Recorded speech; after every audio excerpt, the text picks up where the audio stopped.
Hey guys, Hi. welcome back to the window. I'm here with my good friend Heavyn. Hi, guys.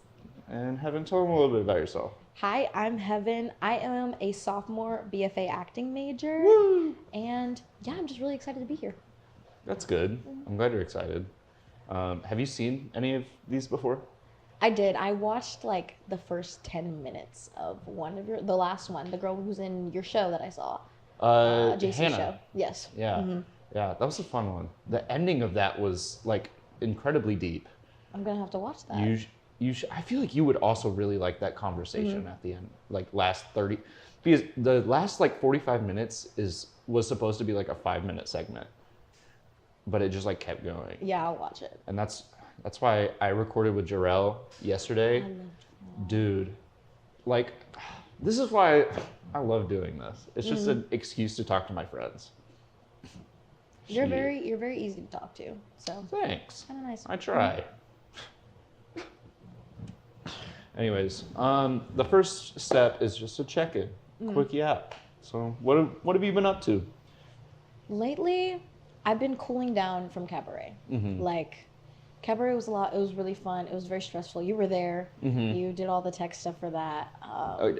Clarification, I was the assistant supervising electrician. I did not do all of the tech That's pretty stuff. much all the tech stuff. In my opinion, it's like all the tech stuff. No, I just like hang all the lights and I make sure they're all working and I program most of them, all that. Yeah. Yeah. Well, that was cool. But it was very physically taxing. So I did get sick, like so sick. Yeah. And so I did nothing for like 2 weeks after the show.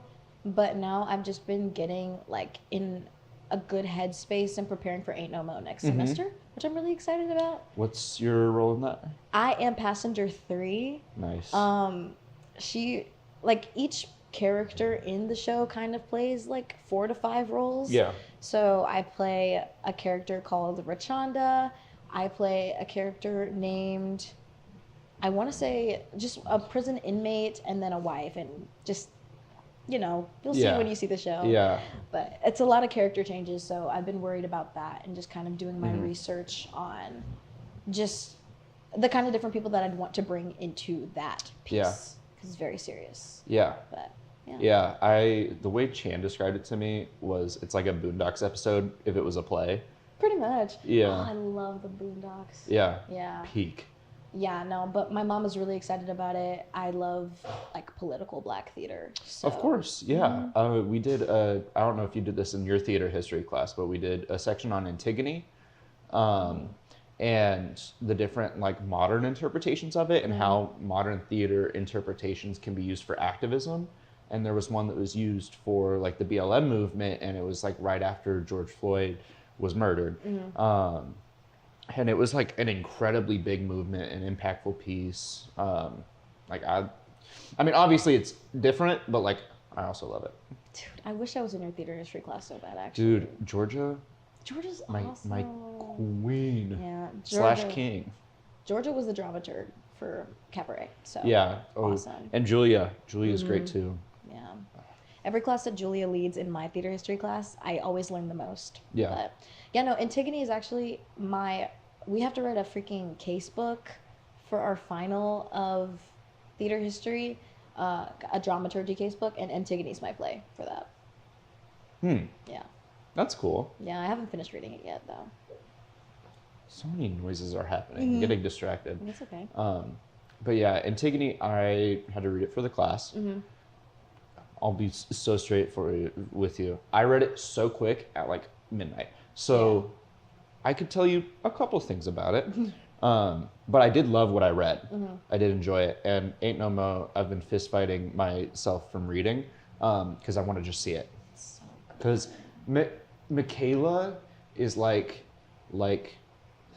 the apple of my eye. Like she's so brilliant, and like her ideas are so concise and so unbelievably thought out. And from what I've heard, and I'm gonna be the ace for it. Yeah. Oh, okay, Yeah. boom. Awesome.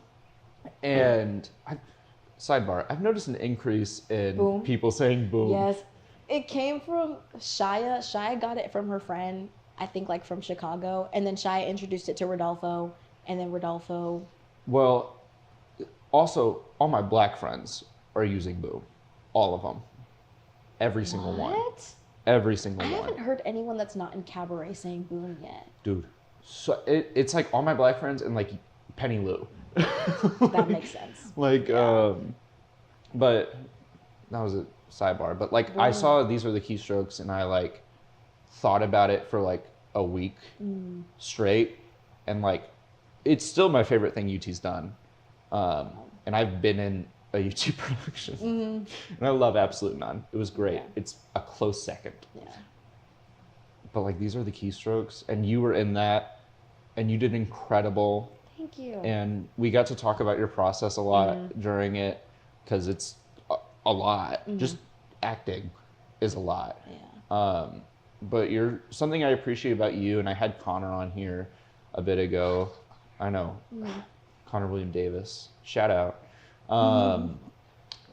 But something I appreciate about you that I also appreciate about him is just the work that you are not only willing, but wanting to put into this to make sure it's done right. I think a lot of people have the facade of wanting to do the work. And it's like, oh yeah, I really want to think about it. And then the time comes and it's like, that's a lot. So I'm just going to feel it out. And like, no tea, no shade. But the most authentic performances come from the work. Like, once you find who the person is, it just feels real. And so you're really, really good at that. Thank you so much. Yeah. I think I did a lot of preparation for that. It was like my first UT show. So I was like, I gotta do good. And it was a script I really cared about and a message I really cared about and a time period that I was obsessed with in like a place that I'm obsessed with. I watched a lot of movies. I watched Boys to Men. I watched the documentary on I'm trying to remember. We played a lot of the NWA. Oh yeah, the NWA yeah. like documentary. It was just a lot of fun constructing who she was. Yeah. And I think it's mostly just because I came from a theater like group that didn't do a lot of preparation. Yeah. So pretty much everything I learned in my freshman year, I just soaked up and I just threw all of it into Keystrokes. Yeah. Which was really fun. And I just got the fruits of like all of that work on that stage. Once you do it once, it's addicting. Like I mean, I've done it for a while, but like the first time I did it was in a play called The Book of Everything. And I was a woman who had lost her husband to Nazis and was like a witchy mother figure to this child who was being abused. That's very different from my life. So I kind of like had to really get in there and like figure out that. But like with Absolute None, Speak of the Devil, like 8-page document on like my entire backstory and like before the show, and this is a little unhealthy, but like before the show I was like looking into my eyes and being like, my mother died of cancer, and like and like I would cry before the show, but I would never cry on stage because I wanted that emotional weight to translate. And it's stuff like that that's why like Kristen Davis wanted to meet me after the show. And it's stuff like that that makes Michaela want to cast you again in her show. I love her so much. She's such a good person. And she's so smart. And from what I've heard, she understands every single part of it. And she knows how to communicate it. Like whether it's lights, whether it's sound. Like she understands how to speak in a way that is easy for everyone to collaborate with. And that's so rare.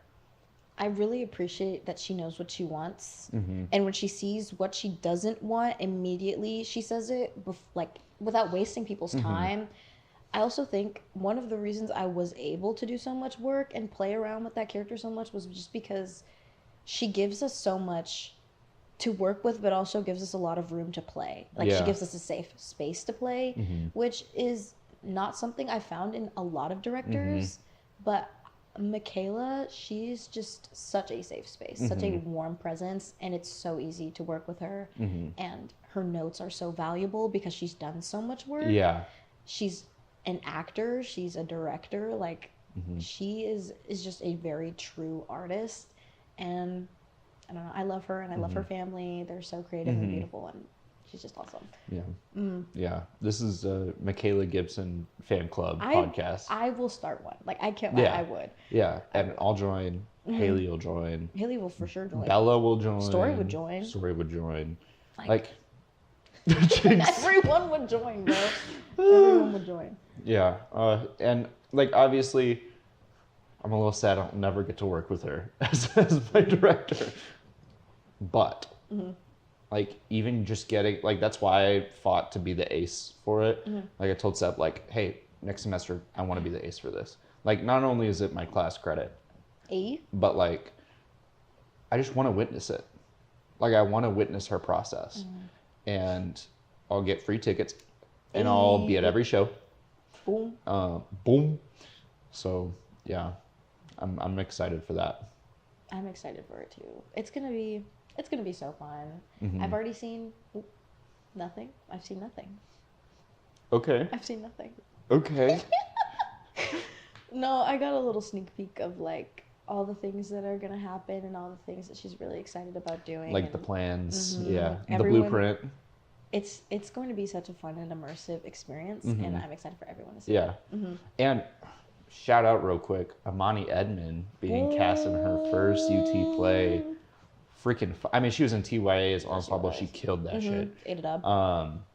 But like her first one where she can like really show her acting chops and like really get in the weeds, and I'm excited for that because I've seen her like be passed over and over and over again, especially musically. Like, just her voice is fucking ridiculous. And like, I did an episode with her and I called her Rihanna's clone.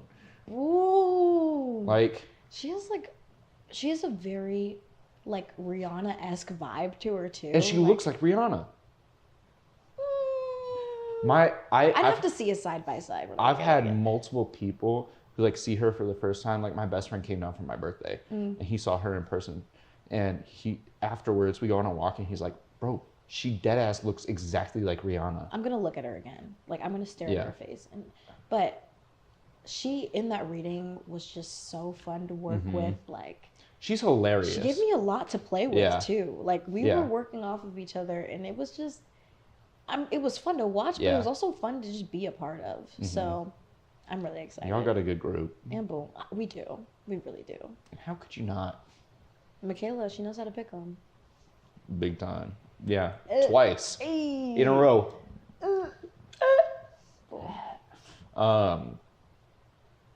Anyways, anything else you've been up to? Even just hobbies, like anything? Hobbies, yes. I have been making a lot more jewelry lately. Nice. Because I did take a big break. I make jewelry. I love it. It's just kind of like an outlet for me, another creative outlet aside from acting. But I took a break when I moved here. I was like, I just don't have time for this. But after cabaret, I thought it was best to like put all my energy into a hobby so as to not get that post-show depression and all that stuff. But that, and then I'm working on a film project I'm really excited about. Yes, I'm working on it with one of my friends, Briera, and then producer Channing, and then the writer and director Cheyenne. I've worked with them before on a different project, but I'm really excited about this one. And then I'm doing a reading. It's called Slash Her. It's like a lesbian slasher. That's awesome. Play, and I'm really excited about that too. I'm doing that on Sunday. Who's it by? Honestly, I'm not exactly sure, but I know Julia is like directing everything. Oh, lovely. But which makes sense. She just asked me. She was like, "Are you free Sunday night?" And I was like, "Yeah." And boom. And boom. And boom. Yeah. And boom. Yeah, I've been telling you to start up on the jewelry thing, so I'm glad you finally did it. Yeah. Because you're good too. It's not like you just do it and it like looks fugly. Like, you do it and it looks good. Thank you. It's just because it's stuff that I would wear, and I'm like, I feel like if I would like it, other people would too. And that's just how creation should be. Like, John Bellion has gone on a bunch of podcasts recently because he's like this big multi-platinum producer and songwriter. And he's like, I just know what I would want to listen to and what other people would want to listen to. Like, I couldn't tell you the chords. I couldn't tell you what key these are in. But I just make songs that sound good and scratch that itch in my brain. Yeah. And that's good. Like, I remember at the beginning of the semester, Allison Vasquez, she She played us a video that was kind of just about like, you are robbing the world of your art if you do not create. And if it means something to you, there's no reason that it shouldn't, like, it couldn't reach other people. So that's a lot of my motivation. Like, when I do make these things, I'm like, as long as when you're making art, it's something that is meaningful to you and that you love, like, there's going to be other people out there that art touches and that love your art as well. So don't rob the world of your art. Yeah. It's like Jordan Peele said, like, just make the movie you want to see. Like, that's his whole mentality, and he's won Oscars because of it. So, obviously, it worked for him. It can work for someone else. Bro, we could be winning Oscars. We will. And boom. And boom. And boom. I do think about that a lot. Jordan Peele. And, like, how he is just, like, make what you want to make. And he wins an Oscar, and like a phrase that I hear in my head all the time is like, it can't all be luck. Like, there's some luck in some interactions that obviously it's like, this is what pushes you over the edge. This is how you get in contact with this one person randomly. But hard work beats luck's ass 10 times out of 10. And so I've started really getting in that mindset and being like, find the greats, find what they did, and try and replicate that, rather than just being like, okay, I'm gonna do me and then not know how to translate it. Like, I'm still gonna do me, unapologetically, unfiltered, all that, but I'm gonna figure out a way that translates into those contexts, if you know what I mean. That makes sense. Yeah. It's more so, I feel like what I'm getting from that is just, it's your vigor.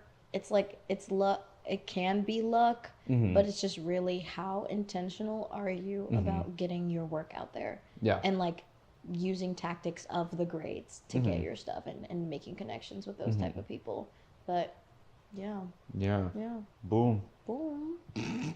Okay. Are you ready for the first question? Oh, yeah. What's your earliest memory?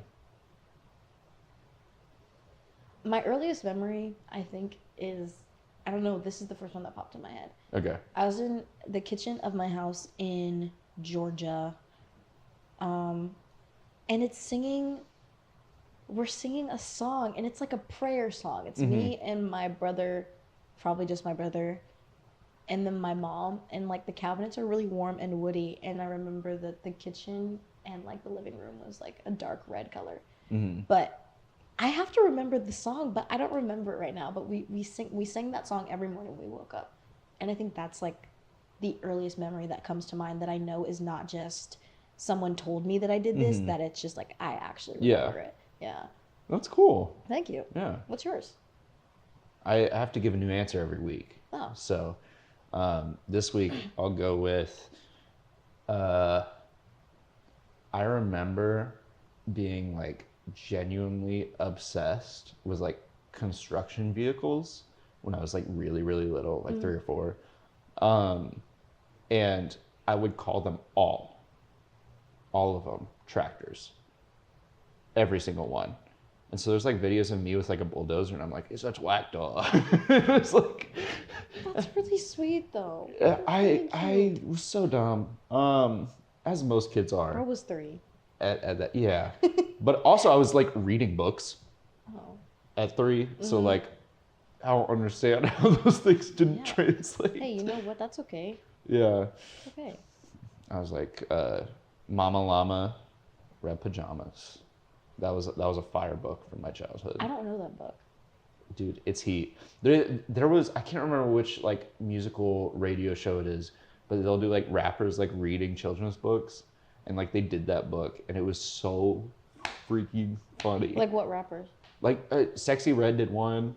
So this is like a current thing. Like it's still. Yeah, yeah. Oh, that's cool. It's not like the most mainstream, but like it gets hits on TikTok and stuff. Like it's fun. They did Chance the Rapper for one of them. Like, bro. That's his. Right. Yeah. Ad-lib. I'm trying to think of a song by Chance the Rapper right now. Cocoa Butter Kisses. The one. Oh, a cocoa butter kiss, like that one. Mm-hmm. Okay, I understand what you mean. Not the R&B one. I was literally that's the first one that Yeah. came to mind, and I was like, I don't think that was Chance the Rapper. That one? Yes. Yeah. Needed for attention. So why do you think that's your earliest memory, the first one that popped into your head at least? I think it's very formative of like kind of who I am in my family dynamic, and more so just the appreciation I have for my mom. Like, I don't know, we moved around a lot because my dad was in the military, so we moved from like Georgia to Maryland to like all over the East Coast, like whatever. But like when we would move, she never really made it a big deal, and I always felt like I had everything I needed. So kind of that song, I think often about how well my mom cared for us, especially in the times when my dad was deployed, because I think that was one of the times where he wasn't there. She just like, she always made us feel like we had everything we needed. Yeah. Even though my dad wasn't there, like, And we even were if you always didn't, safe. yeah. We were always provided for. Like, I think it's like a reflection of just kind of warmth and safety. And I don't know, I love my mom. She's awesome. Yeah. Hey, shout out. Shout out Shelly. Hey. That's sweet. Thanks. That's lovely. Yeah, I like this question for many reasons. One, cute answers. Some of them it's like, oh yeah, I was performing for the first time, and then I was like 2, like singing a song for my grandparents. Or some of them it's like Chan's was like they ate a worm because they wanted to see how it tasted. Are you serious? Yes.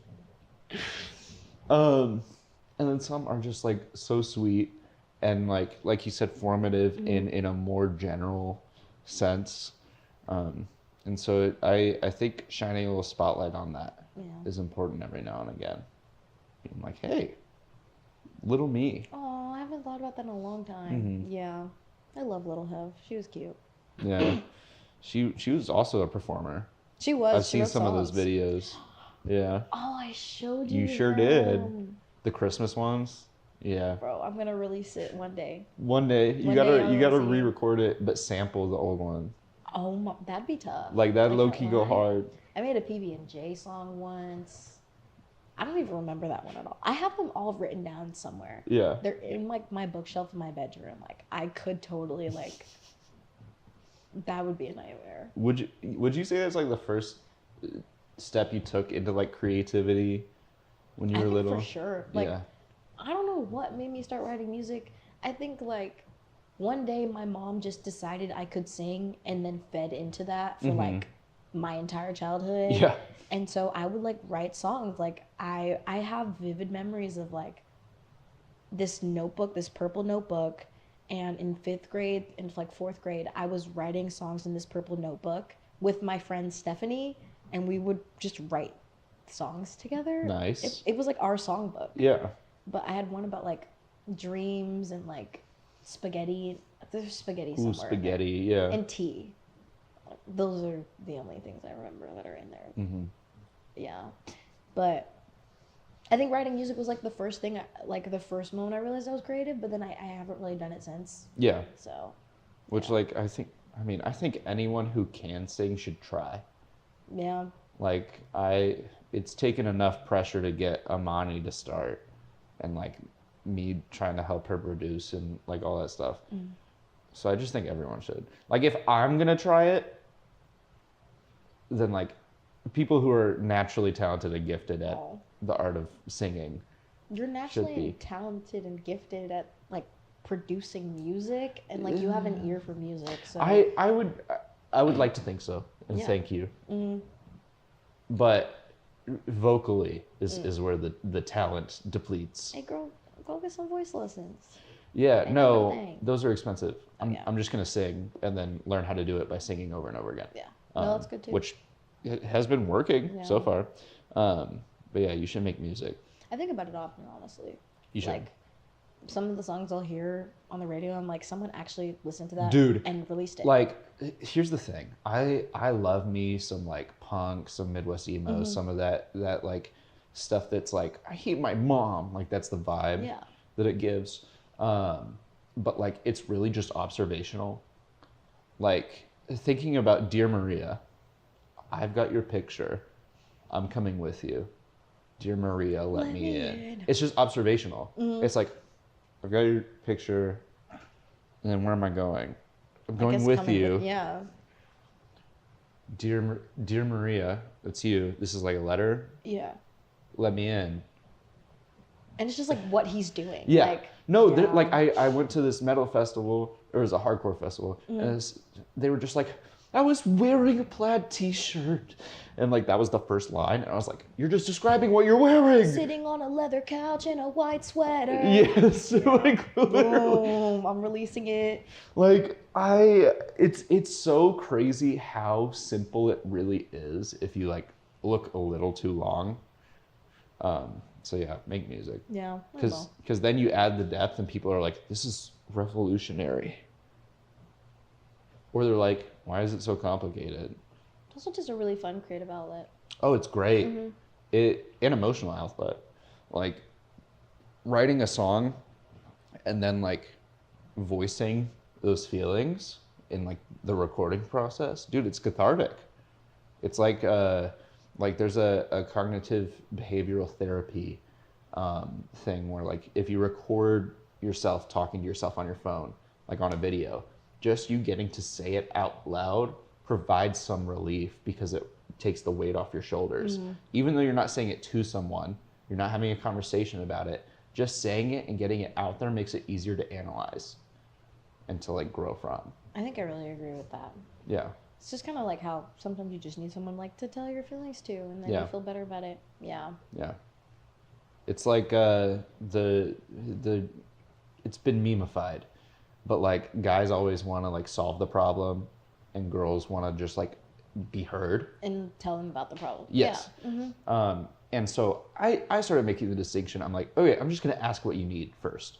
It's like, okay, do you want me to solve your problem? You've always been really good at that. Or because I've had a lot of experiences where I'm like, oh, just do this, and they're like, I don't want to. It's like, okay, I'm sorry, but I've realized also that I need that. And I think the divide between women and men, this is so off topic, the divide between women and men in the emotional sense is man-made, because it was originally this inherent stoicism that men need to put forth of like nothing breaks me, and like I feel no pain, and like I'm the shoulder for everyone to lean on, when in reality that creates generational trauma going as far back as the dawn of time.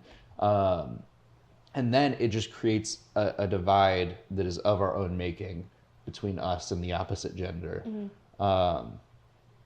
So it's I know, I hated it, but I did it. It's so interesting to me that there's so much complaint about it when like men could. It's difficult. It is difficult to break through it. As a man, but just work at it. Like you feel stuck, the male loneliness epidemic, this, that, like just start. Like stop finding something to point at and just go. Sometimes I think it's interesting how the men complaining about the pressure of providing and being manly are the same ones that would shame another man. Absolutely. For kind of not fitting into that little box. And I think that's kind of what's contributing to that. Like you said, it's like entirely man-made. Yeah. It's creating divide just for the sake of having a divide there. Because like if you have nothing to point your finger to, you gotta look at yourself, and that's scary. And so people don't want to do that. And that's just like a bigger life lesson in general, guys. And that's why you should watch The Window. To the wall. Yeah, you want to say that part? You want to say the next line? No. I'm okay. No? We can just say to the window, to the wall over and over again. To the window. To the wall. And now it's gonna get copyright strike. Unfortunately. Yeah. We didn't say that. Also, apparently, like you aren't supposed to curse for the first like 60 seconds of a YouTube video or otherwise they'll demonetize Had you. that happened? No, but like I was watching a YouTube video and like they started talking about it, and they're like, okay, the 60-second mark has passed. Fuck everything. That's Like, hilarious. I did not know that. Mm-hmm. Yeah. like the algorithm is so picky. It's so odd.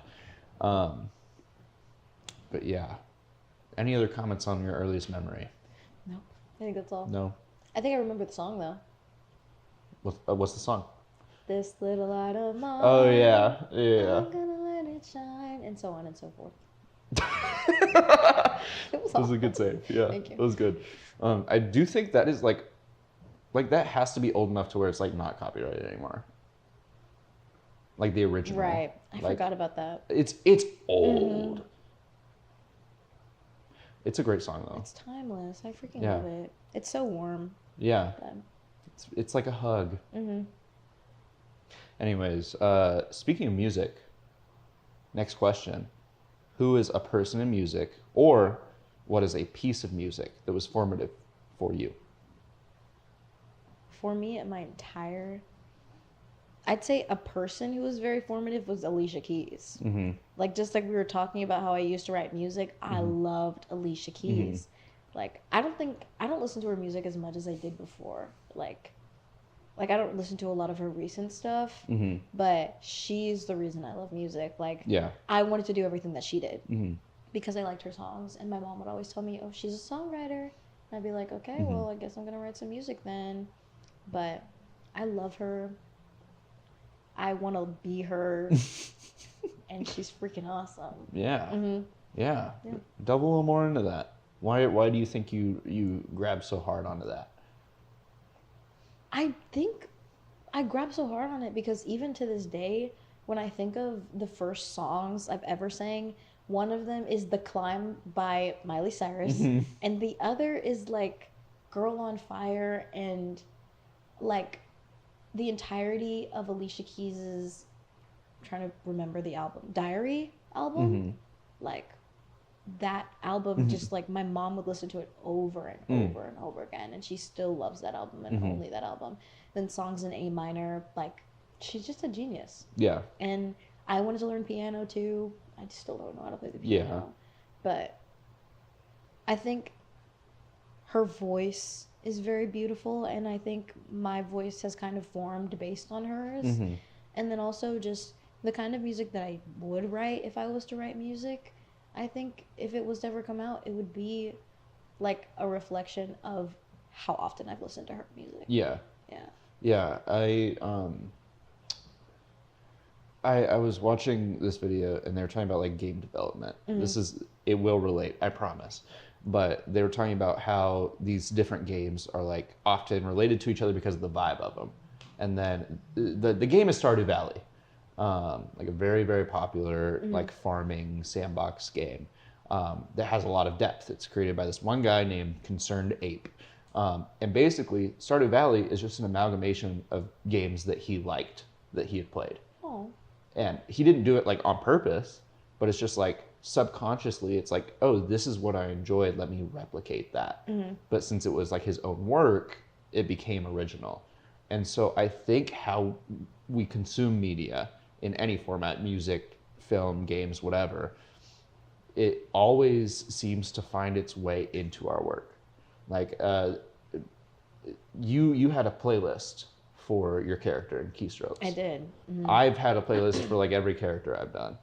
Like that correlation doesn't go unfelt. And so I think it's really cool that you have such a clear lens into a part of like your own psyche a little bit. Like this is a person who's like had a little bit of touch in everything.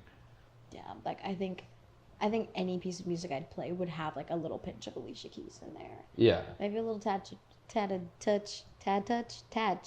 jazz as well. Of jazz, yes. Oh, love jazz. I love jazz as well. Yeah. You like jazz? Yeah, I do. Thanks for asking. You're welcome. Anyways, hey. I don't want to actually pull my collar because like there's a microphone there. I don't know if you like saw it. I keep forgetting it's there, and I kind of nudge it a couple times. That's okay. Just like a little love tap, like. Yeah. Headphone listeners, I know you enjoyed that one. Yeah, Alicia Keys, that's a really, really good one. I mean, the way she's able to do like vocal gymnastics is like almost incomparable to anyone. Like there are some incredibly talented vocalists, but like a lot of them came from Alicia Keys and like Aaliyah and like this like generation of R&B artists, female R&B artists to be specific, who were like this vocal technicality that like only a handful of people can reach is going to fuel everything else. And it's going to be so intentional. It's not just me showing off. It's not just me riffing or belting or anything like that. It's all for the purpose of the song. And that's like so unique, because we have a lot of these other art forms where like vocal stuff may be very important, like metal. Like the screaming is supposed to be a very artistic form of it, but a lot of the newer bands that have come out, they start by just trying to scream. Like, that's all they do. They don't have an intention behind it.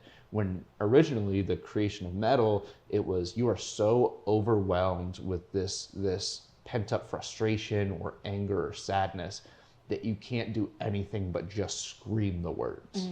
That was what started the metal movement, and what we refer to now as screamo. And so it's funny how reflective it is across genres and stuff like that. And I think Alicia Keys is a big like pioneer of a lot of that. I actually thought it was really interesting bringing up like some people just singing or making music in order to show off vocal quality, like how you talked about, like people starting with the scream. It's something interesting to think about, like creating music with the point of changing someone with that music instead of the point of flaunting what you have, but instead catering what you do with your voice and what you do with the music to whatever the purpose of that piece is. Yeah. Like, actually, I really like that. That's yeah, really cool. I think with how saturated things are, with like TikTok and everyone realizing that it takes one video and you can like actually achieve this dream, there's a lot of conforming, and there's a lot of like copycatting a bunch of different people, and a lot of that is in technique, but then they take that technique and they're like, okay, I'm gonna try and do too much, and that's gonna be my whole thing. Whereas you see some soul performances, like some live soul performances, and it's like they are on their knees crying, singing this to you. And that's why they're singing it in such a powerful way with these belts. But then you go on like TikTok and it's just someone like in a garage singing just to sing. Yeah. Which, like, cool, more power to you. I think everyone should sing a little bit. But I'll go for the soul every time. Yeah, it's performative media. We talk a lot about it, but it's like, oh, I'm gonna do this because I know people will look at it, instead of, oh, I'm gonna do this because it means something. Yeah. Yeah, that's just. Yeah. I feel like we're losing a lot of validity and kind of intention in art because of it, which I think it's kind of sad but interesting to note. Yeah. Yeah. I think there's also been a wave of cynicism that's always been there, but it's kind of rising as like these social media platforms become echo chambers for it. Excuse me. But like, oh, it doesn't really matter what I'm making because no one's going to see it. Or since anyone can do anything, I'm just going to do some crazy stuff. Like I'm going to go into Target and like cause a scene that causes the police to be called. Like, just that's an extreme example, but it's so common. Like more stores have started locking everything up because there are so many trends that are involved with, like there's a kicking down a door trend now where you go up to a person's front door and you just kick it over and over again. This is an actual TikTok trend. Why is that a trend? Like, because it gets clicks, because it's so extreme. We're reaching the point where it's like, okay, so devious licks was a thing. And that was crazy. It's like we're stealing whole ass mirrors and doors from bathrooms. Yeah. That was crazy. Now we have to find something crazier than that so it can out-trend it. And it's just this ever-growing snowball. And we see that in every form. So like you're saying with art, like it's become, how can I be the most insane? with it instead of like, how can I portray this truthful, honest message that I want to tell? Which I think we need more of. I think I agree with that. That's just crazy. The kicking down the door thing is insane. Yeah. I feel like people are, maybe this is a little bit extreme, but it's kind of like, as it goes further, it's like you care more about your views than like inconveniencing another human being. Oh, empathy is being lost on like our generation, all generations. I think there was an inherent lack of empathy during times like the Great Depression, because it was for the simple reason of survival.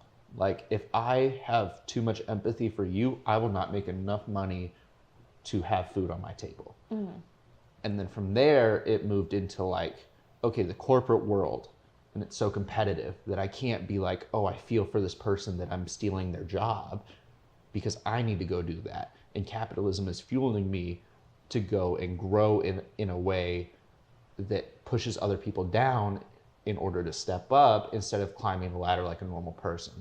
Like, I have to step on these other people to climb up instead of just taking the time and showing that I'm good at what I do.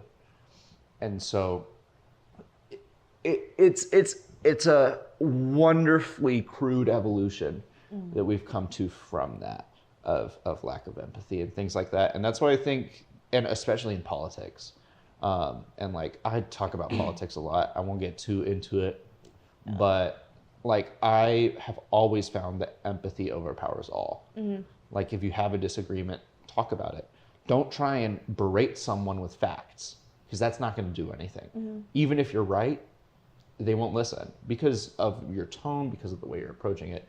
Like, I've had conversations with people where I've changed their mind after 30 minutes because I just sat down and listened to what they had to say, and then talked to them as a person instead of going on Jubilee and doing a 1v20 where I'm just yelling at the other person. I'm scared of those videos. There's going to be so many studies on them, like, as time goes on, because it's such an insane, like, amalgamation of radicalization just right there for everyone to see. Like, there was one where it was Mehdi Hassan, who's like a very far left liberal. He's very abrasive in how he talks and how he debates, and he really tries to like beat people down with his debate tactics.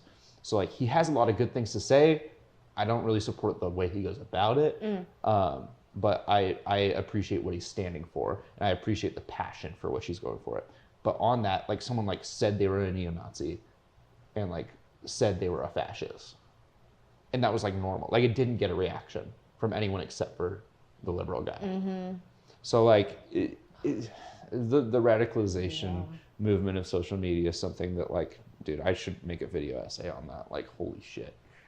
But yeah, and that's just like, I guess, kind of going off on that, it's more so, it's kind of hard to have those kind of sit down conversations with people who aren't open at all. Yes. Or just uneducated. Yeah. Like, with some people, they believe in something and it's 100% based on what their mom told them. Yeah. Where they grew saw up on some Instagram post, what they saw on the news, where they grew up, but they don't know anything about it. They don't try to look into it, you know? Because they're like, the news won't lie to me. And it's just, social media won't lie to me. Yeah. Like, anyone could lie to you. Yeah. You know, like, like, why do you think that any one source is credible? But that's why it's kind of sad that social media has become performative, because you have pieces like Cabaret that I was just in, and like real pieces of art that have intention and meaning behind it, and it's like, now the things that are getting more views are things that don't really do anything to improve anything about there's no purpose other than to be there. No purpose other than people will see this. Yes. Yeah. You know what I mean? I don't know. Yeah. Yeah. But back to music. Boom. So boom.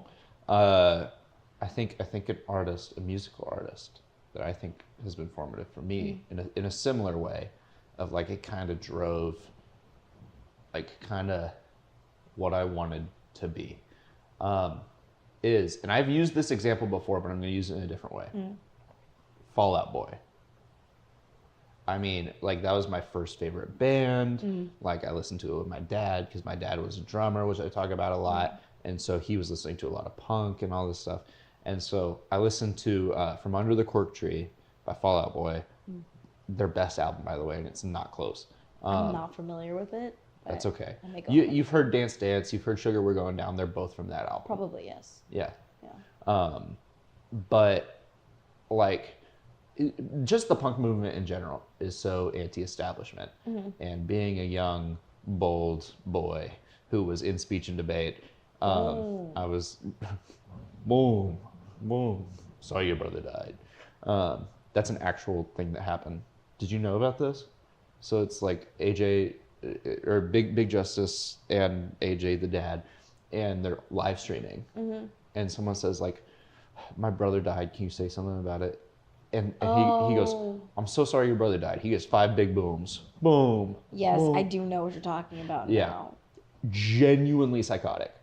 Yeah. And that's the content that's releasing. Yay! But anyways, Right. they kind of just taught me that expression is whatever you want it to be. And that's something I've carried with me always. And in developing my further music taste with stuff like Paramore, which is also punk and anti-establishment, but it's also very emotional and heartfelt messages and stuff like this. Like Fall Out Boy was my jumping point to Paramore, who I think, like, now I enjoy Paramore more. And, like, Hayley Williams, because she's perfect in everything that she does. But, like, Fall Out Boy is what started me being so, like, oh, if you believe in something, you can just, like, openly believe in it and fight for it, instead of feeling like what others believe dictates what you need to. And while still being able to have a dialogue. Like, I started doing speech and debate and all this stuff, and I started seeing all these laws, and I was like the way the Miranda rights was created was, like, do you know how it happened? So this guy, I can't remember his first name, but his last name is Miranda. He, like, went out to a desert and, like, sexually assaulted and, like, killed a woman. But he was arrested without being told that he didn't have to say anything. And so, I think I do remember this story. And so he went to court, and it reached the Supreme Court, and they started the Miranda rights. So he was let off from something that he did because he wasn't told that he had the right to a lawyer and a right to remain silent.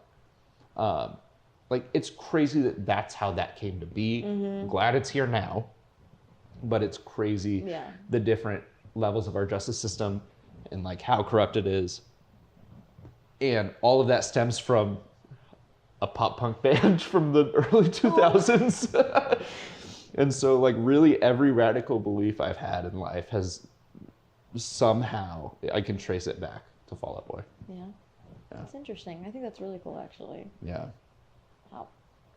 Yeah, I think another thing, and I'm a yapper, we know this.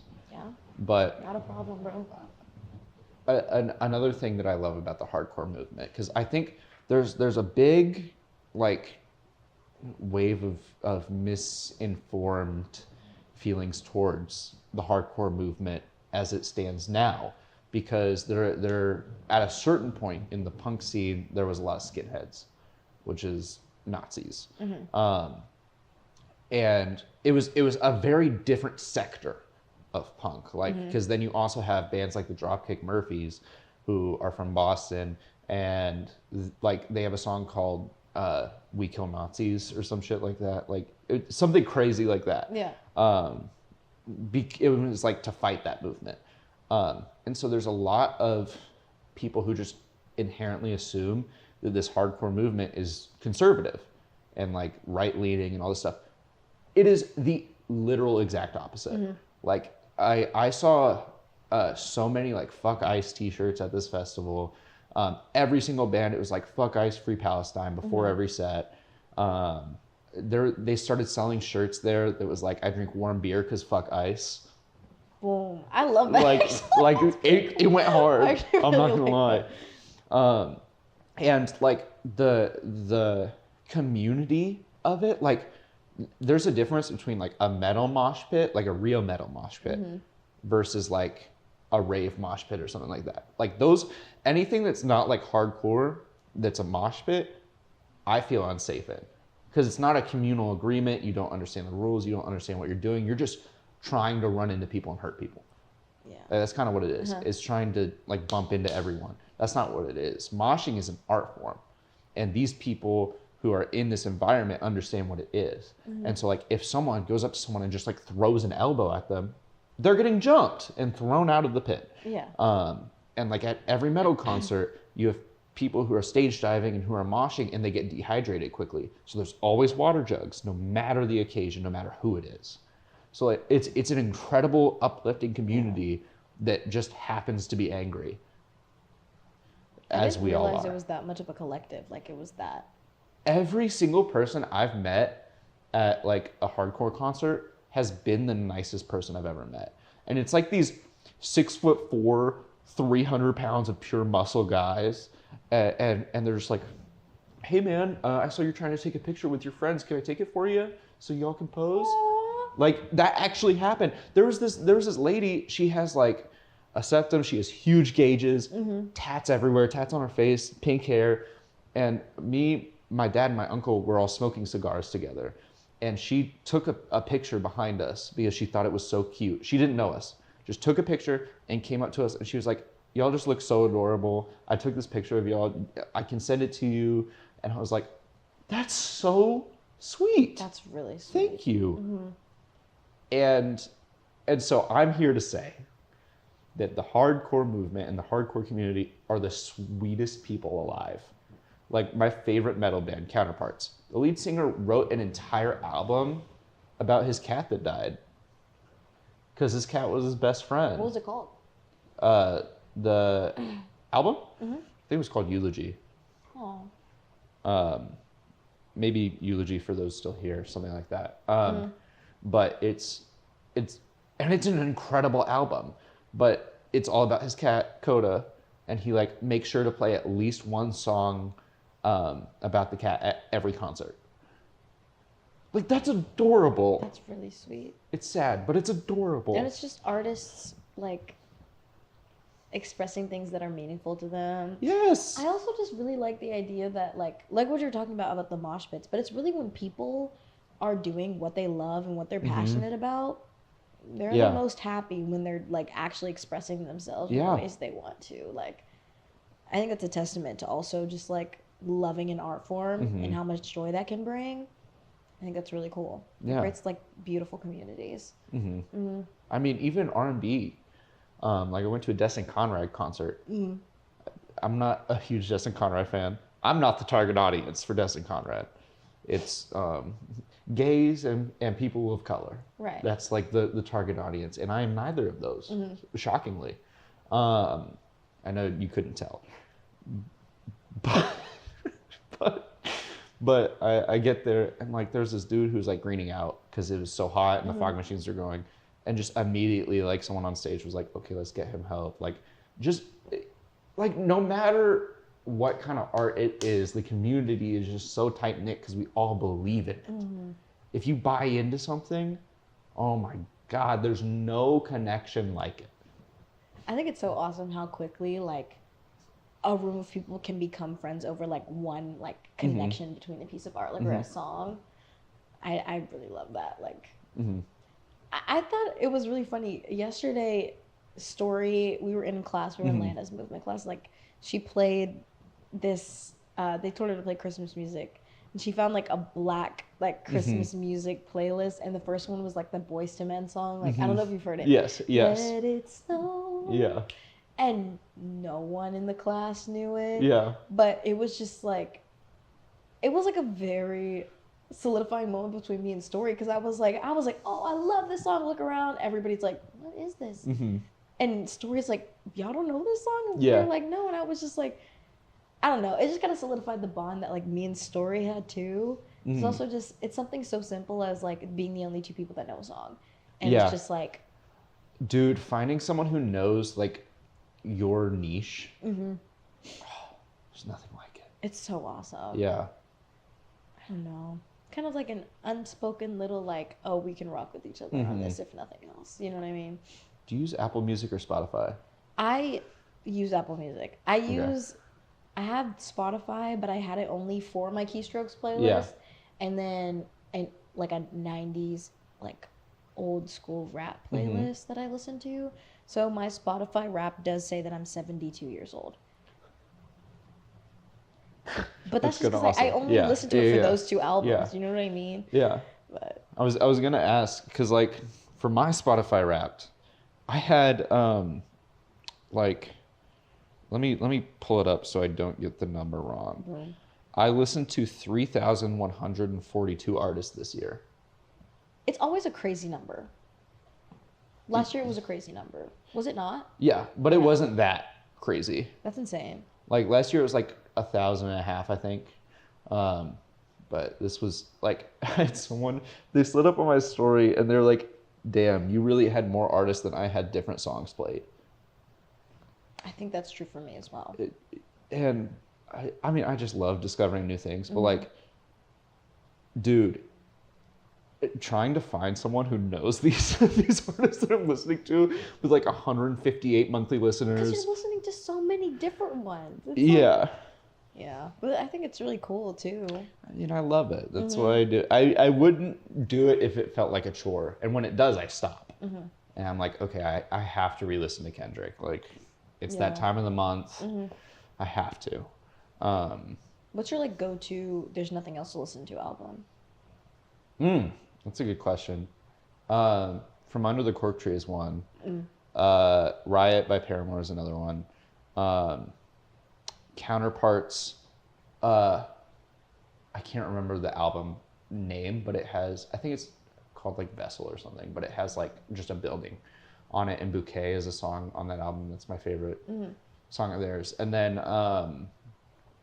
Kendrick Lamar's Good Kid, Mad City, No Skips.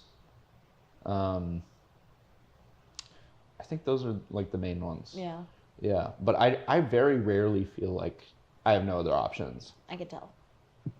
No, I mean that's a good thing, but like I can tell. Yeah, because I listen to like my day list like at least 3 times a day, like for the different times, and there's always like new artists on there. I listen to like all of my playlists on like shuffle plus more, so it like curate songs that are similar, and so I find a lot of artists through that, and then I'll like listen to those artists like full discography because it's like 2 albums, and then when I'm listening to that, it like recommends someone else, and so it's just like an ever-growing tree of artistic knowledge. I think the best part about that and why it's so vast is just because of how open-minded you are about like every artist you listen to. Dude, I listen to everything. Yeah. Like I've even, there's like this weird subgenre of indie folk that's like country adjacent. And it's really just like there's a southern twang, and then they have like the underlying like the like country-esque sound effects under it, but like it's indie folk. And I like listened to some of that and I was like, I can't tell if they're like just from Mississippi or like if this is like a thing. And was then it fire? It was incredible. I loved it. Oh. And so I started looking more into it. And it's like this whole subgenre that's like kind of country, but not, because they don't want to conform to like the Morgan Wallens of the world. Which like, I've always said I don't like country, but like this new thing is opening up my eyes to like, this is good. What's going on? Dang, that's an open-mindedness that I wish I had. Yeah. Because I mean, I'm so picky. Even with like Drake and Taylor Swift, and I'm their number 1 haters, as we know. Like I blocked them on Spotify so that they don't show up in my like recommended. That's hilarious. Yeah. No, that's actually hilarious. Yeah. Well, because I was listening to like my playlist on the Shuffle Plus More, and like Passion Fruit comes on, and I'm like, no. It's a well-written song. R&B Drake is much better than hip hop Drake, like unquestionably so. Taylor Swift, awful, genuinely terrible, awful songwriting. Her early stuff, songwriting wise, it's okay. Her voice, terrible, awful. Her vocal talent is like so unbelievably bad for the level of fame she has. Oh, I agree. Like her musical talent, just in general, actually. Sorry guys, but it's like, I agree with that. Like, her Yeah. songwriting when she was younger was like, it was decent. Because but I it was think her. Carried. You know what I mean? It carried.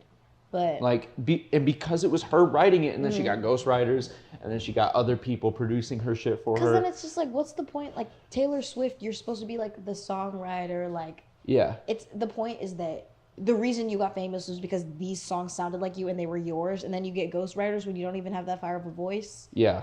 Like, And what's the then artistry? like the parallel between her and Drake with like, like they're a brand now, and they're 40 years old, and they're talking about like meeting boys and like young women and all this stuff at like clubs. Like they're still talking about this stuff because that's what they were built on. Is like Drake, like passion fruit and stuff. Like it's about meeting women and like all this stuff and this and that. And he like plays into the sex appeal of these songs. And now he's like 45 and he's still doing it. And that's why he's creepy. Yeah. But like I listened to all of Drake's discography before I blocked him because I wanted to be an educated hater. Okay, I 'Cause love that. I don't believe in fully hating on something that you're not educated in. My toes are accidentally. They're Sorry, covered. guys. It's okay. Really? Well, like no, like they're they covered. they like went up and they. Yeah, peeked but like you have into socks the- on it, Yeah, so it's not like for free. You that know? is true. But I don't know my socks. Anywho, I listened to all of Taylor Swift's discography so that I could be an educated hater, and that's why I am valid in saying that she low-key has no talent. Not even low-key. The girl High-key. she can't even dance, and people are like, "Oh, she's a great performer. She has a lot of money. She's a lot of great money." businesswoman. Yeah, Her marketing team, otherworldly. but why is this white woman a billionaire? No, but like for real. I ask you guys this question, like honestly. Yeah, like it's a good question. Like, why is she trying to start beef with Beyonce? Why is she trying to start beef with It was a Beyonce? whole thing.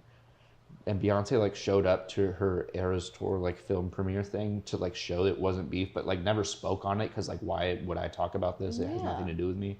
And then like Taylor Swift fans were still trying to start shit because it's Taylor Swift fans. It's stupid. They're stupid. Sorry. And they're Oh my gosh. actually Sorry, guys. they're actually insane. Yeah. Like it's a cult. I can't lie. Yeah. You have to convince yourself. You have to be actually insane to convince yourself that that last album that she released was actually good. Bro. I listened to it, and I made Trevor listen to it too. He was so mad. Dude, He was so mad. Hannah, speaking of, Uh-huh. she showed me Wood, where it's just her talking about Travis Kelce's dick. I didn't even know that. Yeah. Are you serious? Yes, I watched like the video on YouTube because I have it blocked on Spotify. I put it up on YouTube with the lyrics. I'm like reading it while listening. I'm like, it sounds ass. The lyrics are dog shit, and it's all about a football player's penis. Like, I'm good. I don't care about his third leg. I don't care if he can pivot a little better because of it. That's crazy. That is insane. But I'm not a bad bitch, and this isn't savage.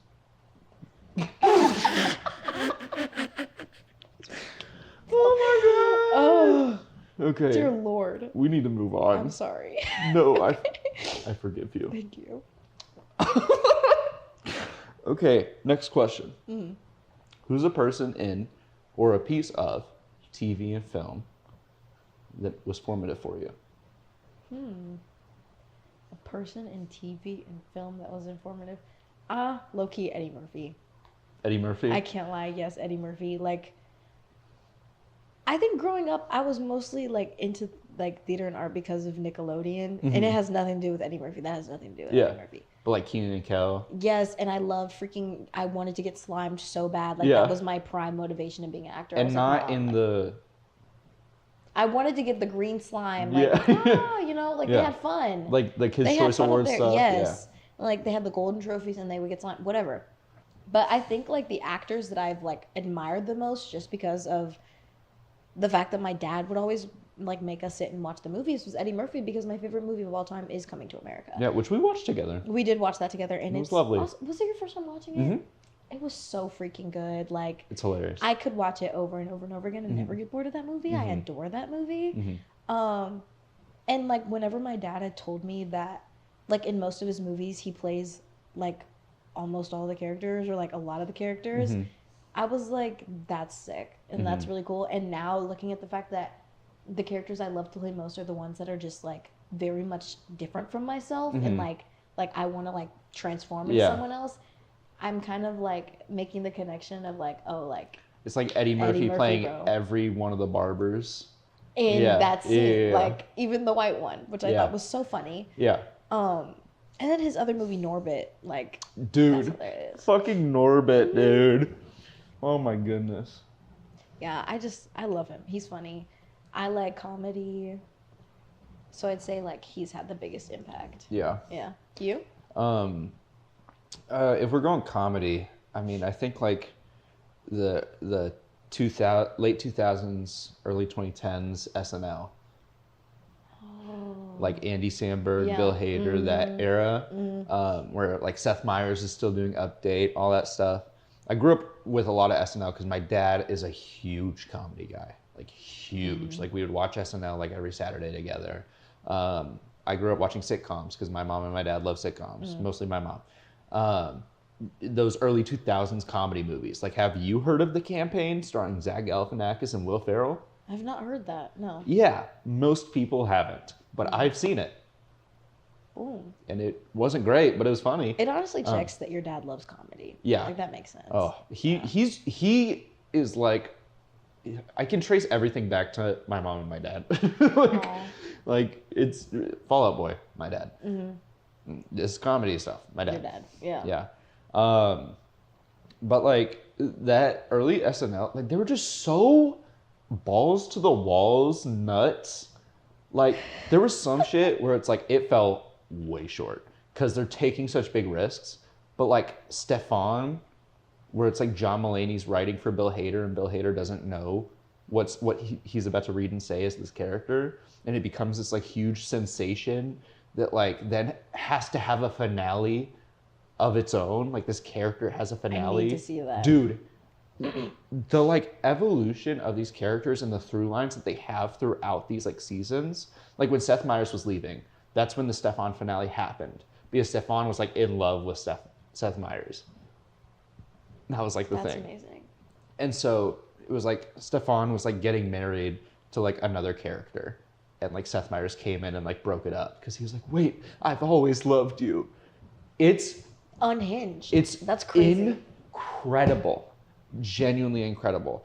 And they got away with some crazy shit. Like after every Stefan bit at the end, they would talk about like they would reference like the new hot thing is this. And Seth Meyers is like, what's that? And Bill Hader goes, it's when another word for little people, and then describes like a situation around it. It's like a human traffic cone. It's like when you paint a little person neon orange, like it's crazy. Insane.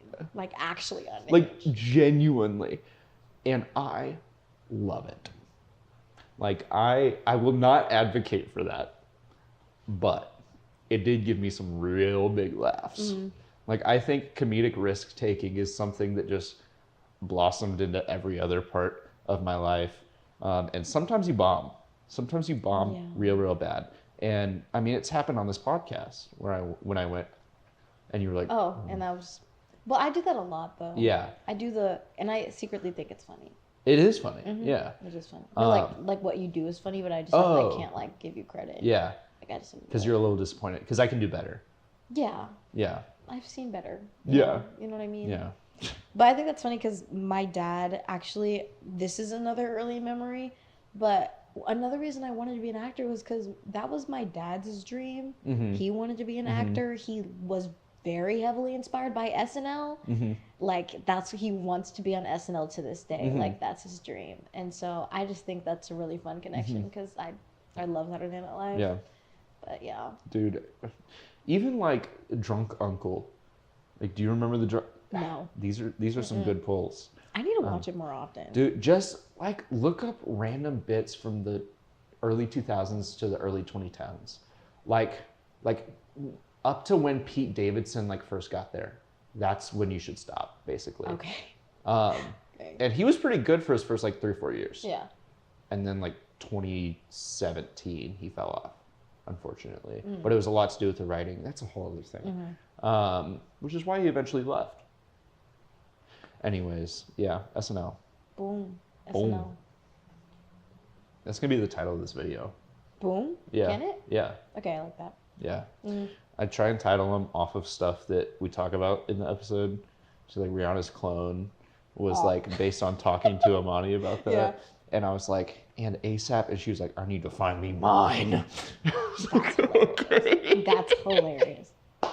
She would say it just like that too, bro. And she was like, he is fine. That's how she said it. She's hilarious, bro. She's so funny. Big head. Anyways. Big head is crazy. Kill him, Amani. She will. Yeah. There will be a point. One day. Somewhere soon. I'm sorry. It's okay. I've accepted my fate. Mm-hmm. You ready for the last question? I am. Who is a person in your personal life that was formative for your art specifically? In my personal life, Mm-hmm. I'm gonna have to take a second to think about this. Mm-hmm. And we've talked a little bit about this just like throughout the episode, bringing Mm-hmm. up your mom and your dad, stuff like that. So you can expand on it as much as you want to. I'm gonna have to say my mom. Mm-hmm. Like, I really am gonna have to say my mom. There's a lot of people along the way, like, that have really helped me, like, solidify that I want to do this. Like, Corey Allen, like, kind of knocked me out of being insecure and scared of, like, being vulnerable with people. But Itzel. yeah, Itzel, she clocks me all the time too. But my mom, like, it's very rare, I feel like, in our major and kind of like what we want to do to have parents that are so supportive. Yeah. My mom is like more than supportive. In fact, she thinks that I'd be failing myself if I didn't do this. Yeah. And that's something that's, I mean, kept me in this program, kept me following it. I mean, there's other things that I have been passionate about, you know, like I'm passionate about STEM. I'm passionate about like other areas of creativity and, you know, whatever, probably just STEM, honestly. Yeah. But like whenever I think about being like, maybe I'm not cut out for this, like she's always the one to like knock me back in place and like remind me of that, like of the fact that she's seen me through everything. Yeah. You know what I mean? Yeah.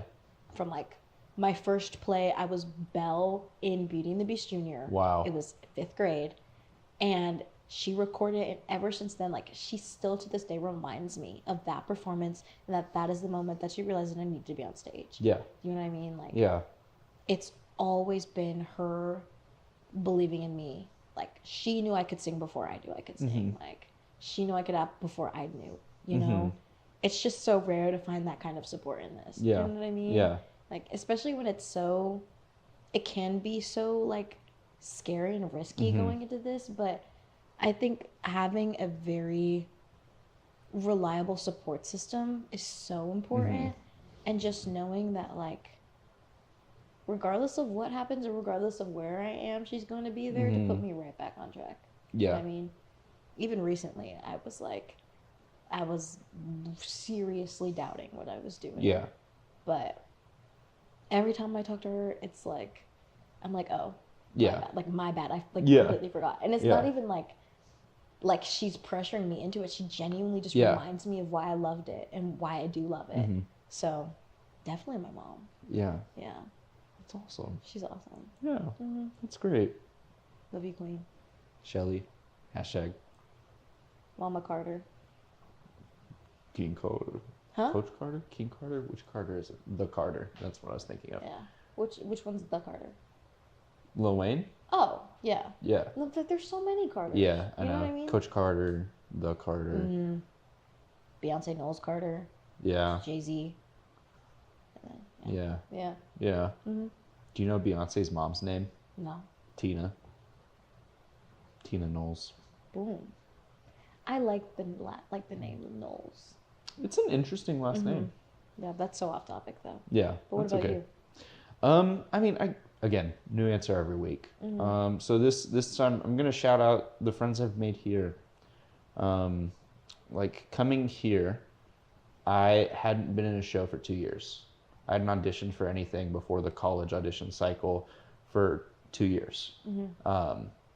I auditioned for UT. I knew I wanted to come here. I came here, and I saw people overwhelmed with passion and with true creativity and with talent.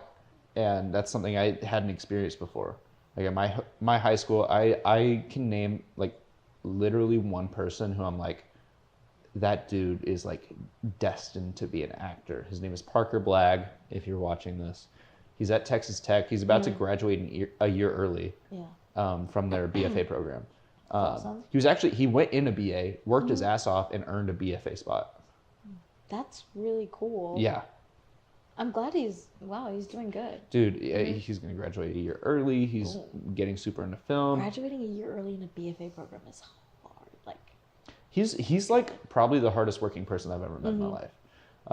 And he really inspired me in high school to keep going. But like, even then it was rough because like in high school, not all the people want to like actually do this. Most of them don't. Like advertisement majors. yeah. So coming here and finding people like you, like the Mama Friend group, like, I mean, literally everyone I've met here has reminded me, even the people who I'm like, no tea, no shade. You do not have enough passion to be doing this. Like, you do not have enough drive to be doing what you're doing. You don't want it bad enough. Those people and the people who are passionate remind me, like, why I need to do this. Because I need to do this. This isn't a want. This is a need. And those people who don't want it bad enough remind me, like, oh, that's who I would be if I didn't need this. Yeah, that is true. I feel like you don't do something like acting unless you genuinely can't live without it. That's what I've been saying. Like, if you don't need it, why do it? It's too hard. You don't make enough money. Like, there's no reason to do it if you don't absolutely need to. Yeah. Whereas something like engineering, it's like, if you're smart enough and you want money, do it. you can go do it. You don't necessarily have to love it. Loving it would be great. Yeah. We need more engineers who actually love what they're doing. But you can go into that and be like, okay, I'll learn it. Acting and just the arts in general, it's like, it's the hardest place to break into on a large scale across any type of work, period. So going into that and being like half-assing it, like I can't even imagine that. Like I can't picture that for me and for you. Yeah. And for like my friends. Like I can't do that. Yeah. That's crazy to me. So like y'all help remind me while I'm doing this. Bro, I'm so happy. It's so good to be surrounded by so many like-minded individuals. Yeah. And people who are very confident in their individuality. Individuality. Words. Individuality. There you go. I can say them. Kind of. Yeah, just being very secure and knowing what kind of work you do and being passionate about it. It's very, very like motivating. I think that's why I like my cohort so much. They're really awesome. They all love what they do. And yeah. Yeah. Hold on. Let me check something real quick before we wrap up. Boom. Okay. So this episode is going to be airing the day after New Year's Day. Aww, so January 2nd. Okay. So real quick. Happy New Year! Happy New Year, guys! The big 2-6. Awesome. First vid of the new year? Yeah. Is this first vid of the new year? Yeah. Hey, congratulations. Thanks, dude. Boom. And I haven't missed a week yet since I started. This is actually awesome. Yeah. Yeah. And I'm getting enough backlog footage so that during break I have stuff. You can chill. Yeah. Look at this guy. It's like I'm smart or something.